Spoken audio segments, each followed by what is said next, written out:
The last time we were together, we talked about the consumer decision-making process from need recognition, information search, evaluation of alternatives, purchase, and then post-purchase decision. We talked about need recognition. We talked about need recognition stems from Maslow's hierarchy of effects and all kinds of things. Advertising can contribute to need recognition. The difference between what you have and what you want, or what you want and what you need. All those go into need recognition. Today we're going to talk and start with information search and evaluation of alternatives. If you think about information search, and we touched on this a little bit last time, there's really only two types of information search: internal information search and external information search. Internal information search is information that you have within your own mind, that you have experience with, etc. Oftentimes, internal information search comes from the fact that you bought the product before and you were happy with it.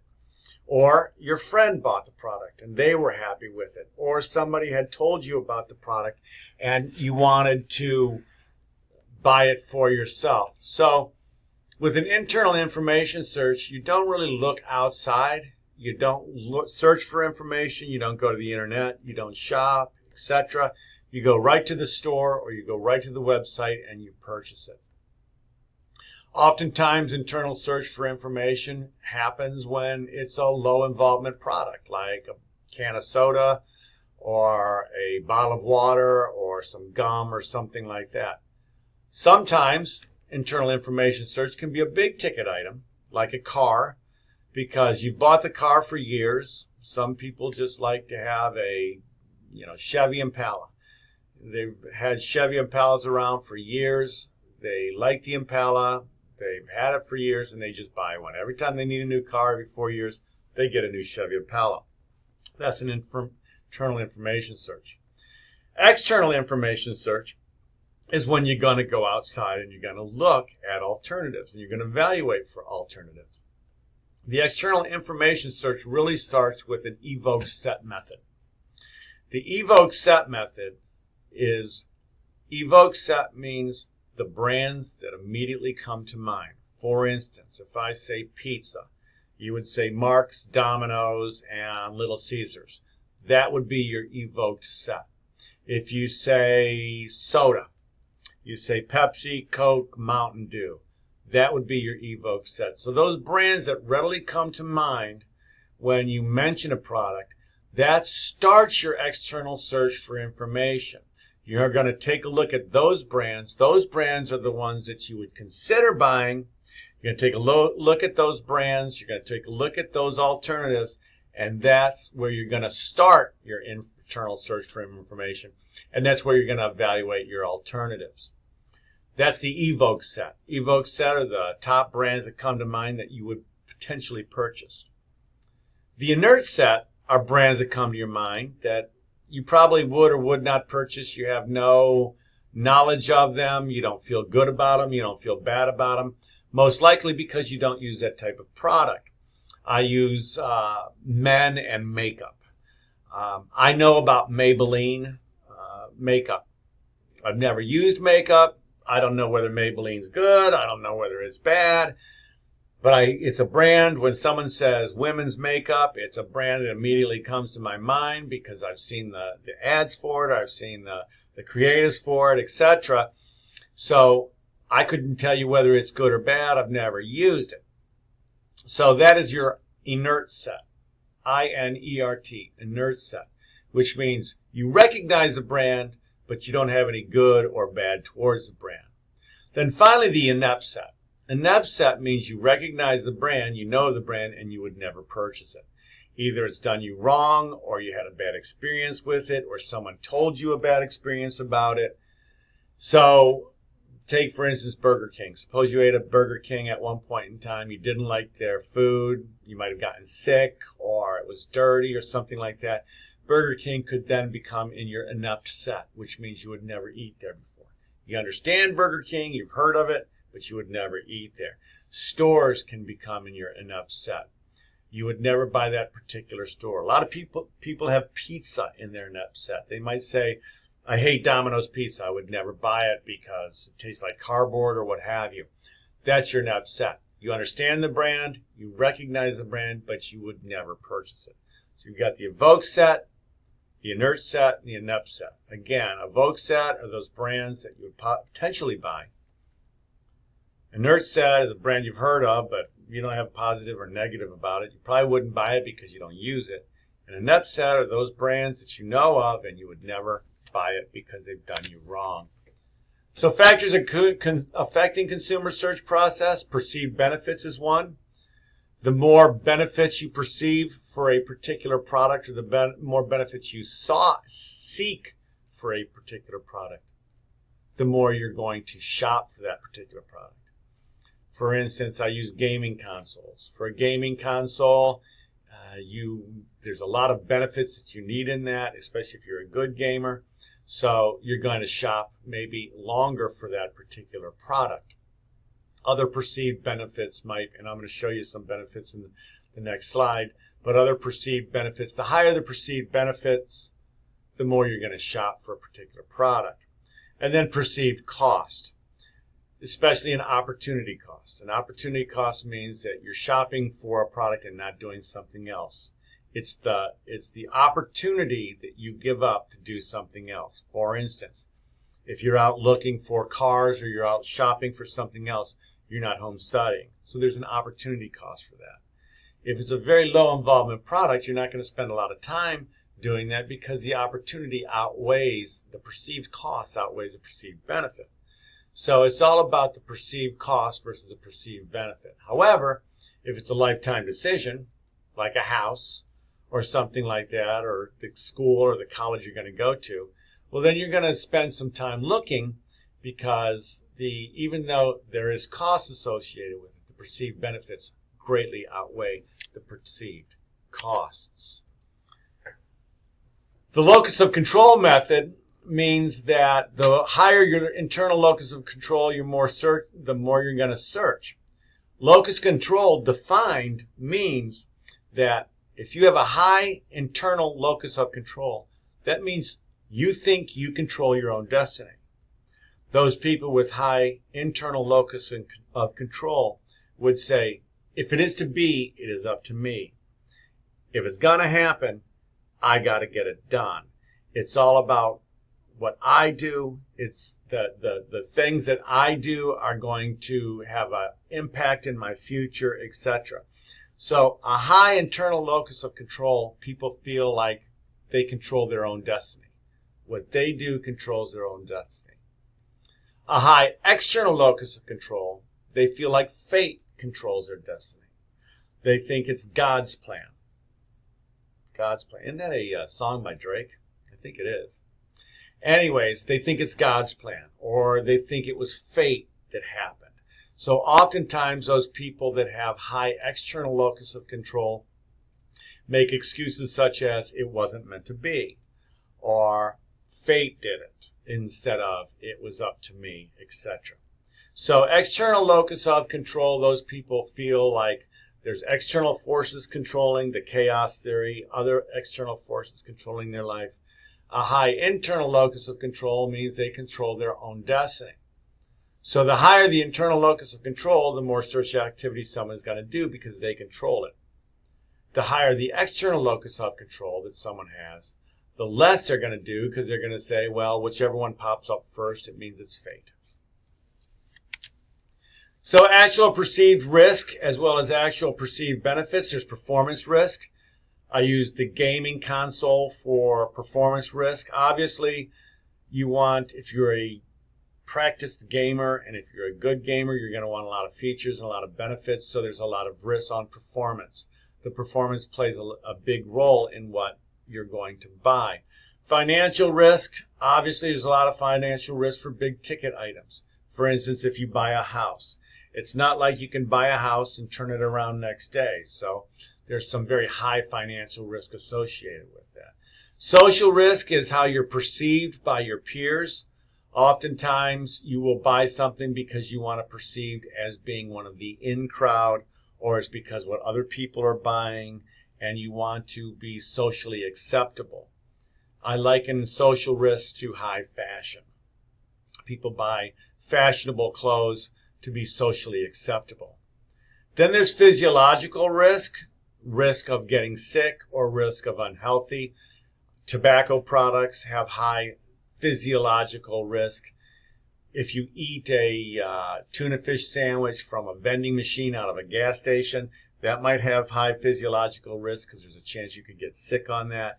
So you're going to take a look at the benefits and the perceived benefits versus the physiological risk. And then psychological risk is how you feel about yourself. It's not necessarily social, but it goes along to the social. Psychological risk is how you would feel about yourself as well as how other people are perceived you or how you think other people are perceiving you. And I use a Lexus as an example for a psychological risk because it is actually a somewhat of a status symbol. So the evaluation of alternatives, the attribute sets, universal, retrieval, and evokes. I wouldn't worry about universal and retrieval. I would spend a lot of attention and spend most of my attention on evoke set because that's the set that I think is most important when someone is starting to evaluate their alternatives. They're going to start looking at their evoke set first. So your evaluative criteria, this comes to a multi-attribute approach. A multi-attribute approach is almost a pro and a con. People will do it for a vacation. People will do it for a car. What are the pros about buying this particular brand or this particular car? What are the cons? What are the negatives? What are the positives and negatives? People would call that a Ben Franklin because he used to do it in Poor Richard's Almanac. So the first thing you do is you set out your evaluative criteria, what's important to you. And that consists of salient and important attributes about a product that's important to you. Then once you do that, then you have your determinant attributes, which is those attributes that a product has that relates to those evaluative criteria. And that goes to features and benefits and things like that. Again, I go to the gamers. Evaluative criteria, they would have what they want for a particular game. Determinant criteria would be what the particular products, the features and the benefits have that go to that particular evaluative criteria. So the book uses a vacation. You can use cars. You can use a school, what college you're thinking about going to or what school you're going to go to, and using an evaluative criteria, what's important to you, and then a determinant attribute, which is what is the determinant attributes of a particular college. So one of the things that we're trying to do is we're trying to increase conversion rate. Conversion rate means that somebody has taken an action. Conversion rate doesn't necessarily mean you purchase something. For instance, look at Geico. 15 minutes can save you 15% or more on car insurance. They want you to pick up the phone.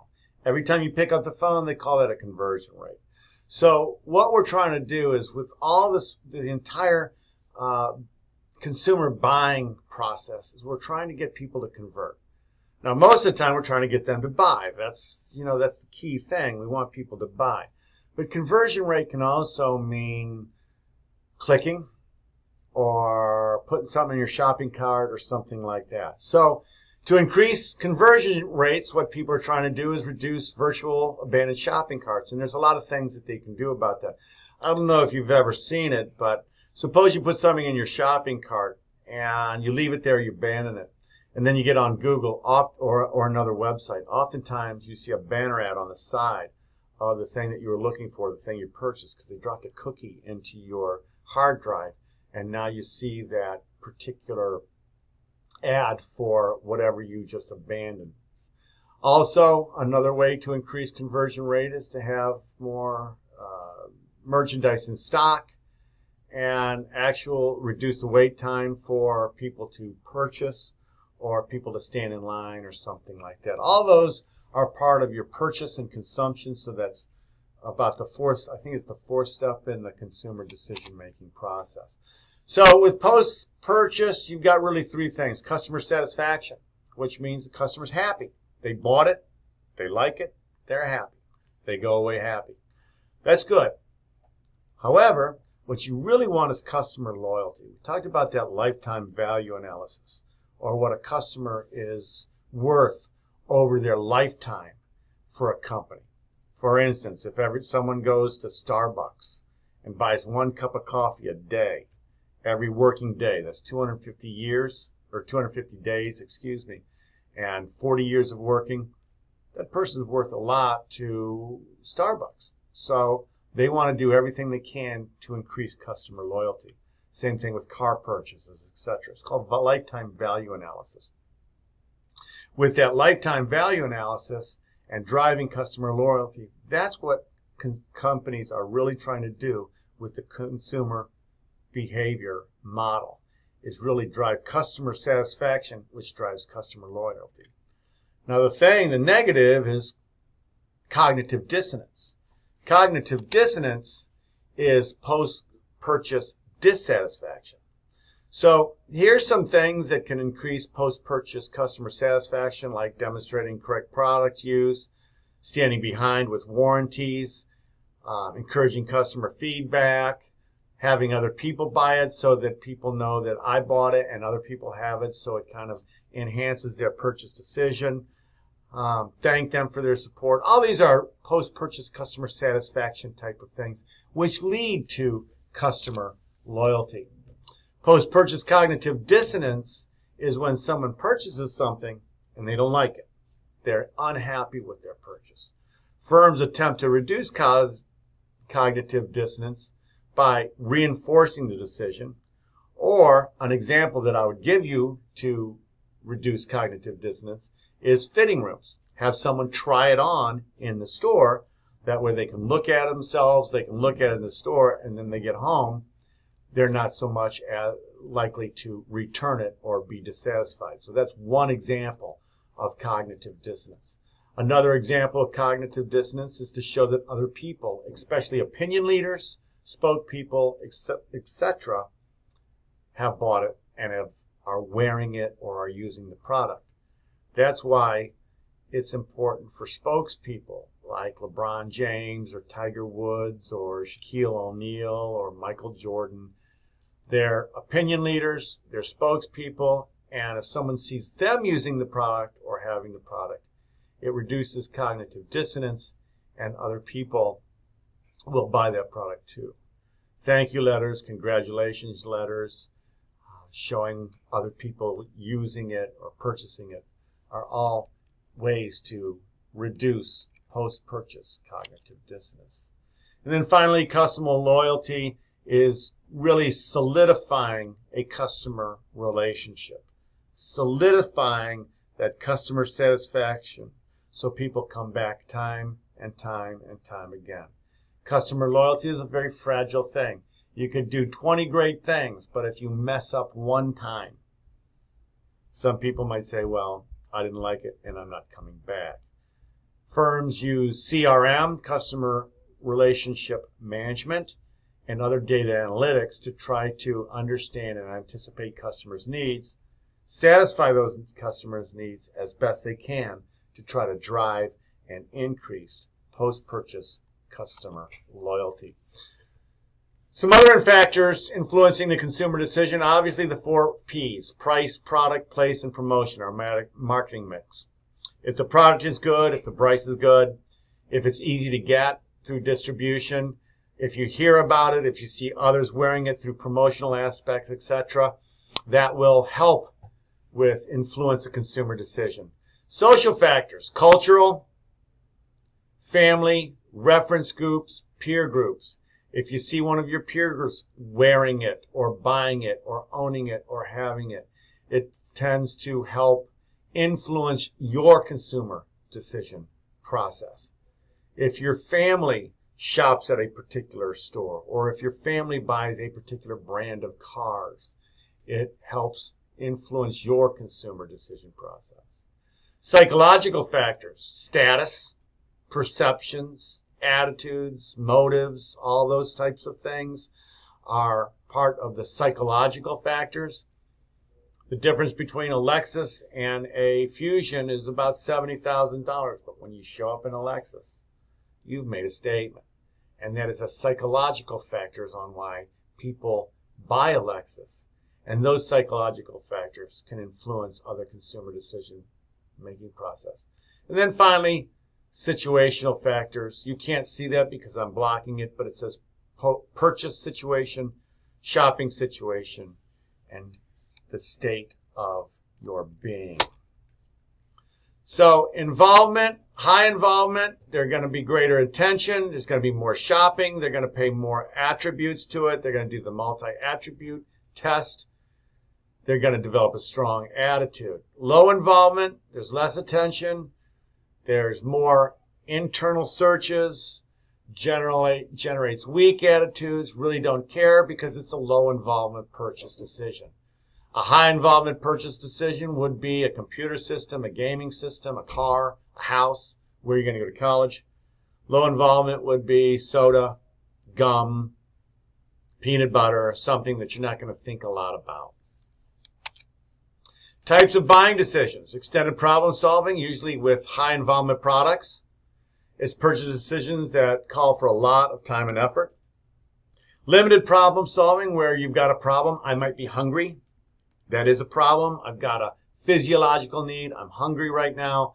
I'm going to think, do I want fast food? Do I want to go to Wegmans and pick something up and cook? Do I want to go to my friend's house? Do I want to get something from the vending machines?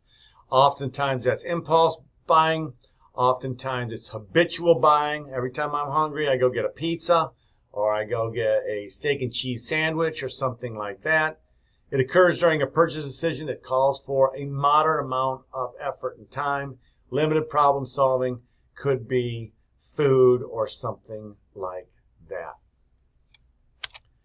That's going to wrap it up for today. So here are your discussion questions. Please turn these in to me on Monday when I see you. I'm looking forward to seeing you on Monday. Have a safe weekend.